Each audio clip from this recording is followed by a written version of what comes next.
We know the four elements: earth, air, water, and fire. It's the geometry of a square. We have this prevalent system of four all over our world. We have four states of matter: solid, liquid, gas, and plasma. We have four seasons: winter is earth, spring is air, summer is water, and autumn is fire. We have four directions. We have four ways of taking in energy: food, water, oxygen, and prana. We have four directions on the Native American medicine wheel. Also, we have the Mayan Hunab Ku, as well as the dream spell calendar. This system is all over the ancient past in symbolism hidden in different cultures. Our reality can be divided in a number of ways that will yield alternative perspectives of what is happening all around you. If you look at everything from a perspective of one, which is unity, you're looking at the full encompassment of everything. You're looking at the source field. There are no dualities. Everything is one. If you look through two, you see duality. You're looking at the male and the female of reality, the structured and the creative and inspiration. If you look through three, you see a trinity: mind, body, spirit, male, female, child, up, down, middle, black, white, gray, or even little things like 111 or 333 on your clock. If you look through four, you see the four elements. They are the physical, mental, emotional, or spiritual, or perhaps 1111 on your clock. We can continue. 5 is the pentacle, as well as the dodecahedron. 6 is the vector equilibrium, or cuboctahedron, which we'll talk about in a few minutes. Do you see how each geometry is connected to a different energy? There's a lot of connections here that we can make to start seeing things bigger. Each point on the flower of life is one, and when you connect them, the geometries expand. 2 is a trion ray. 3 is a trinity, a triangle. 4 in the flower of life is a Vesica Pisces, but it can also be a square. As these expand, they grow in dimension as well. 5 is a pentagon, and 6 is a hexagon. Each of these numbers relate to our dimensions as well.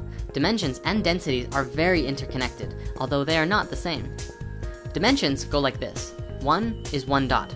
That's unity, or dimension 0. Then 2 is a line. That's duality. 3 dots is a triangle, so you get a flat plane, a two-dimensional shape. 4 dots is a tetrahedron, giving you depth, bringing you to the third dimension. There's no real way of drawing a fourth dimensional object in a two-dimensional video, but it's believed that they're as amazing as something like this in actual manifestation. You might notice that we're really only looking at up to 6 geometries. This is because as we're evolving, we're moving from a third dimensional awareness to a fifth dimensional awareness. So these are the ones that we need to understand. These geometries also work in tandem with the chakras.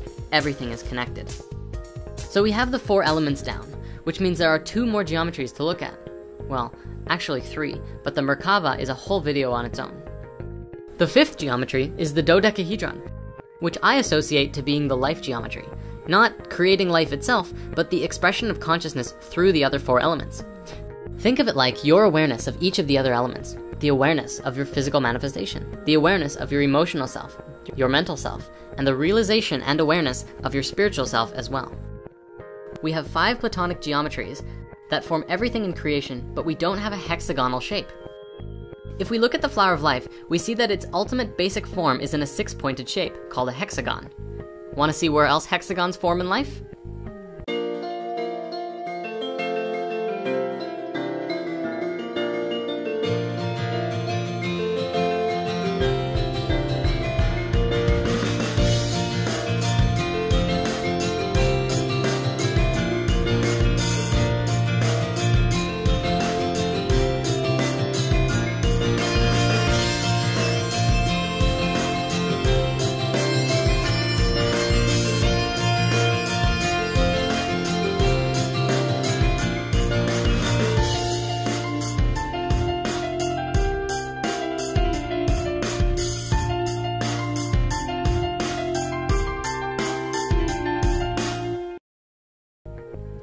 We have all of these hexagons, and yet there is no platonic solid that is formed with a hexagon.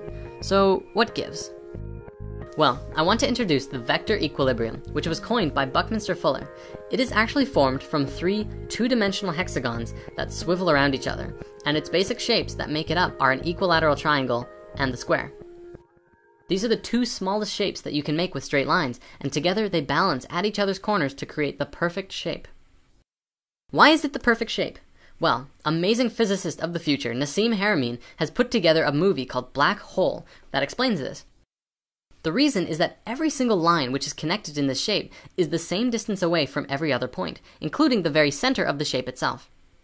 Not even the Platonic solids have that definition, which also makes this the most stable shape and polyhedron, and the basis of the three-dimensional flower of life. Finally, the only reason it's not a Platonic solid is because it has both squares and triangles within it. Platonic solids are Platonic because each face is the same, which makes me think that other shapes must exist that are balanced between two different shapes as well, and construct everything in the universe. To really learn more, check out Black Hole by Nassim Haramein. He actually has done a lot of videos out there which explains his theories and understandings of physics, and he's really amazing to listen to. His latest movie, Black Hole, is a good explanation of everything in just 1 hour, so we do recommend it the most. Before we end this video, I want to connect the final dots in the array to show you how all of these geometries are connected to life, and in turn, you. A seed in the ground sprouts up into a large tree. The tree blossoms a flower. The flower produces a fruit, and the fruit contains the seed.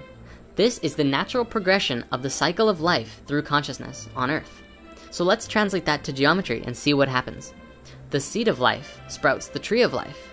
The tree blossoms the flower of life. The flower produces the fruit of life, and the fruit of life contains the seed of life. In human evolution, I feel that the human race is still but a seed, an embryo, but about to expand into the tree of life. We're evolving consciously, and we're still stuck on the ground, stuck in the dirt, but not for long. Check out this painting I found on DeviantArt by the brilliant artist Adrian Kenyon. This is his depiction of the miraculous conception of creation and human history. It starts at unity, a sphere. The caduceus is seen coming from it, duality, then a trinity. Then, as the four elements come into manifestation, we get physical reality, crystals form, and water layers over top of it. All of these previous elements were conscious of their own, but now biological life begins to develop in the water and crawl onto land. We go through a few stages of evolution. Dinosaurs, basic mammals, and then humans show up. There's a lot of ideas as to where we came from, and we won't get into this now. Adam and Eve happens, the Buddha becomes enlightened underneath the Bodhi tree, and then something shifts. From this point to here is where we are now. Disconnected from our own natural spiral, paving over the ground, killing people for telling us that being materialistic can heed nothing good. Then come the world wars, and the world falls into chaos. And then something shifts again. From the destroyed world, another seed grows. We switch into a different reality. It starts out small. From out of the chaos, a tiny new Earth emerges and grows larger. This is the new Earth, a new realm of light and purity that we were meant to be connected with all along. The planet continues to evolve. Here exist angels, archangels, and multidimensional hypercubes. The planet becomes more crystalline over time. The last part of the spiral is the 7th dimension and the realm of God, an infinite number of multiverses dividing like cells in an embryo, an ultimate omnipresence, as everything that is contained in all of these multiverses is a part of God's consciousness. A snake biting its own tail, an Ouroboros, is the symbol of cyclic rebirth, like the phoenix. All of the information contained in the 7th dimension is held here like a nest for the next cosmic egg. There are a few other ideas that come to mind about this that I want to share as well. First, look at the shape of it as a whole. It's the Triune Ray, the geometry of DNA and light that we've been looking at before. If you line that up with the chakras, you can see how we go from a super dense space up to the highest frequency, until we once again connect with the same source that we were originally connected to. Doesn't that look familiar on the Flower of Life? If these theories about the Flower of Life are true, then that means this entire experience of human history and ascension and growth and evolution is just one wave of energy from one point to another on an infinite universe of possibilities. Each point is the supreme awareness of some aspect of the God Source consciousness field, and the energy that moves between it is the vibrations and waves of energy that we are experiencing, called the electromagnetic field. As much smaller fractals of the same source energy have experiences through these waves. This image also doesn't account for the number of parallel realities that we could experience at this point. If the Flower of Life expands in these directions, then this is just one direction. Maybe instead of total destruction, which is what this image depicts, instead we make our first ET contact on this spiral and join our galactic family. On this wave, maybe something else happens. Like, we start getting superpowers, like in Heroes or something. Maybe all of that can happen right here too. Anything is possible. Such discussion is the nature of this show. You don't have to believe any of this. The power of it lies not in the reality, but the discussion itself. I was told once that art would change the world. I didn't know what that meant for a really long time, but now I think I understand. Art is the expression of any energy, whether it's physical, mental, emotional, or spiritual. Whether it's male or female, it is the expression of consciousness. By taking our art to the next level and finding value in what we like to express, and what we want to see expressed, we begin to share and express more of our own truth, and our love, and our freedom. That is the nature of the transformation on this earth, as well as the desire to do and create.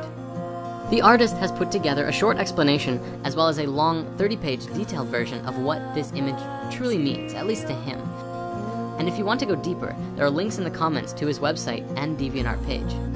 We're also featuring a lot of new art on the Spirit Science print shop, which we highly recommend checking out as well. Namaste everyone. See you next time.